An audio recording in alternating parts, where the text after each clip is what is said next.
it makes this gun 10 times better. I'm telling you, this attachment is so good.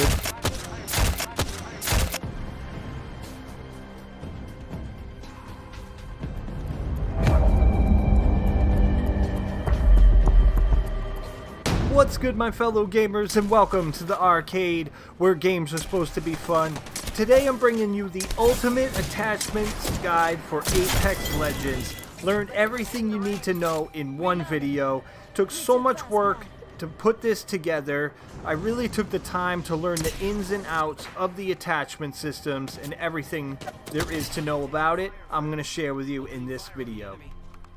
There is a lot of information to cover, so no fat, no filler. Gonna break this down into 3 sections. Standard attachments, which will include your barrels, extended mags, and stocks. Then we're gonna have optics, and finally we'll finish with the Hopups, probably the most OP attachments you can find for your weapons. So first attachment we're gonna cover is barrels. And the standard barrel stabilizers can be equipped to all weapons, the pistols, the SMGs, the ARs, and the LMGs. And they're going to reduce your recoil, making the weapon more accurate. These come in all rarities, level 1, 2, and 3, and also a legendary rarity. And these can be applied to most weapons in the game. I'm going to leave a nice clear overlay there on the screen for you to see. For the shotguns, it is a different barrel. It's called a barrel choke and can be applied to all the shotguns, the Mozambique, the Eva 8, and the Peacekeeper. And it's going to tighten up your spread. So if your shot is accurate, you are going to be putting more pellets into your target and doing more damage. For the Eva 8 and the Mozambique, that is the only attachment you can equip besides the optics. And the Peacekeeper is a little different. This can be fitted with the Hopup, and we'll discuss that later in the Hop-Up category section. So moving right along into extended mags, probably one of the most important because the weapons in Apex Legends have very small magazines by default. So pretty much every gun in the game besides the Spitfire really needs extended mags to take down an enemy in one clip. Extended mag is an ammo specific attachment, so the small size light mag can be equipped to every gun in the game that takes light ammo. And same with the heavy mag. It can be equipped to every gun in the game that takes heavy ammo. As of recording this, none of the energy weapons or the shotguns can be fitted with an extended mag, which is probably a good thing just for balancing issues when you think about it. Light and heavy extended mags come in rarity up to purple, so there's level 1, 2, and 3, white, blue, and purple. So it's pretty much only the barrel stabilizer that can come in that gold rarity, unless you get one of the preset gold weapons that has all gold attachments on it. So combined with the small magazine size by default and the extremely long time to kill, the amount of shots it takes to take down an enemy, you're really going to be want to having an extended magazine on all your weapons that you can fit it to. On top of that, the level 2 and level 3 will also increase the reload time slightly, giving you that much more advantage on your opponents. Rolling right along to the last of the standard attachments, we have the stock. And this is going to come in the standard size, which is going to fit all the SMGs, the ARs, and the LMGs. Doesn't matter the ammo type. The standard stock will fit them all. And then the other variation is the sniper stock. Now both of these, the standard stock and the sniper stock, will all come in all 3 rarities. I haven't seen a legendary stock yet in the game. Leave it in the comments below if you guys have seen that and I've missed it. The stock attachment on the sniper will increase the handling speed, making it just move faster. Your strafe speed will be better, and the standard stock will be the same, while a level 2 and level 3 will also reduce your aim drift or your idle sway. So this is going to improve your idle sway, and it's going to just give you faster movement, faster handling movement, faster strafe speed. Not really the most crucial attachment, but definitely something to look out for. These all will auto equip, so when you run over these attachments, they will auto. You can hear a sound, it will make a very distinct sound that it auto equipped and attached to the weapon you have. You can go into your inventory there and quickly swap attachments by just one click of the button and switch from one weapon to another.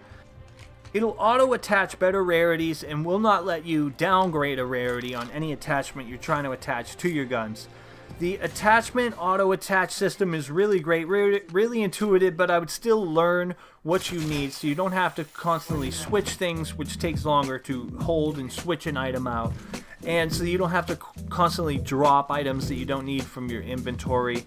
But a real quick way is while you're running, you can be sprinting, hold your inventory, and continue sprinting while you sift through your inventory, drop items, and etc.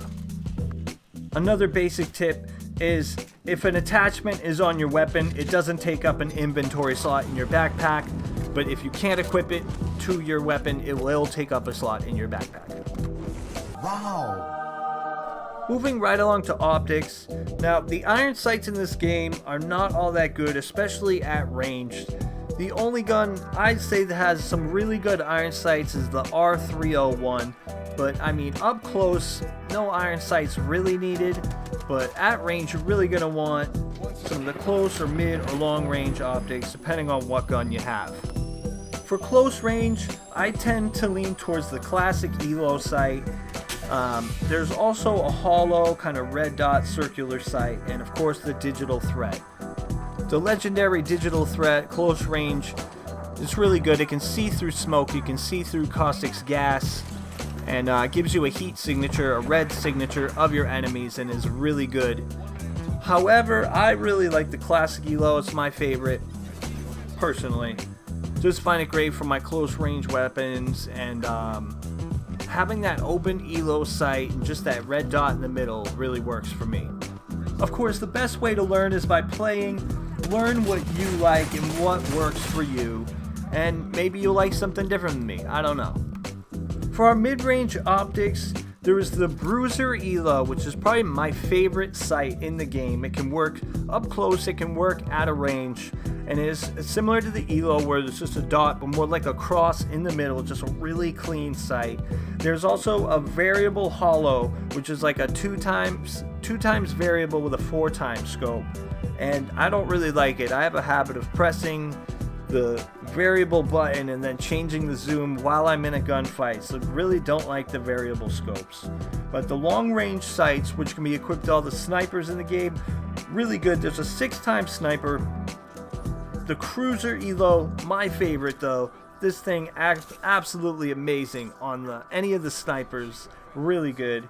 And then there's the 8 times and the legendary digital threat, which is like a square box, and just like the digital threat close range, you get a heat signature. You can see your enemies bright red. It's pretty amazing. So for optics, I tend to lean towards the ELOs or a digital threat, but the ELO sights, the Bruiser, and the Ranger. Did I call it a Cruiser before?